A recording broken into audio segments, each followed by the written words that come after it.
લોકસભા ચૂંટણી પહેલા કોંગ્રેસમાં ફરી એકવાર ભંગાણ પડ્યું છે। રાજકોટ મનપાના વોર્ડ નંબર 3ના આગેવાનો અને કાર્યકરો ભાજપમાં જોડાયા છે।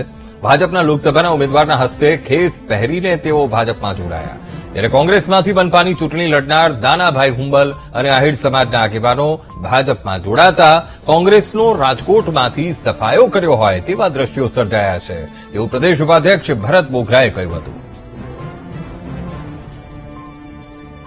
મુકેશભાઈ દોશી સમગ્ર ભારતીય જનતા પાર્ટીના આગેવાનોની વચ્ચે આજે કોંગ્રેસના જેને કહેવાય કે પાયાના કાર્યકર્તા વોર્ડ નંબર 3ની કોર્પોરેશનની ગયા વખતે ચૂંટણી પણ લડ્યા હતા અને વોર્ડ નંબર 3માં ખૂબ સામાજિક રીતે વર્ચસ્વ ધરાવતા આખો કોંગ્રેસનો વોર્ડ નંબર 3 કોંગ્રેસ મુક્ત થઈ ગઈ એ પ્રકારના દ્રશ્યો આજે દાનાભાઈ હુંબલ એ જોડાણા છે ભારતીય જનતા પાર્ટીમાં કોંગ્રેસ છોડીને।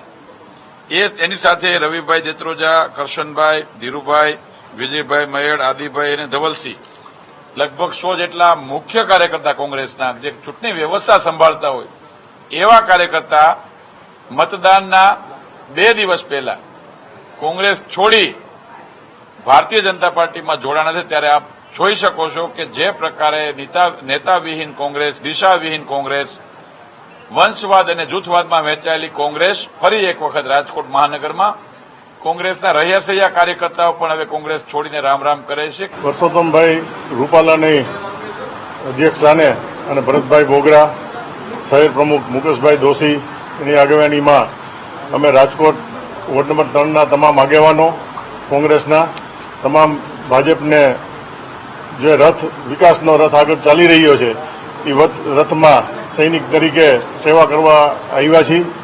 આ નેતાવિહોણી કોંગ્રેસમાં હવે રાજકોટની અંદર કોંગ્રેસમાં કંઈ રહ્યું નથી। પ્રદેશથી લઈ અને દિલ્હીથી લઈ અને પ્રદેશથી લઈ રાજકોટમાં કોંગ્રેસ નેતાવિહોણી છે અને મોરલો પીછા હોય તો સારો લાગે એવી રીતે અમે અહીંયા પીછા બનીને અમારા સૌ આગેવાનો કામ કરશું।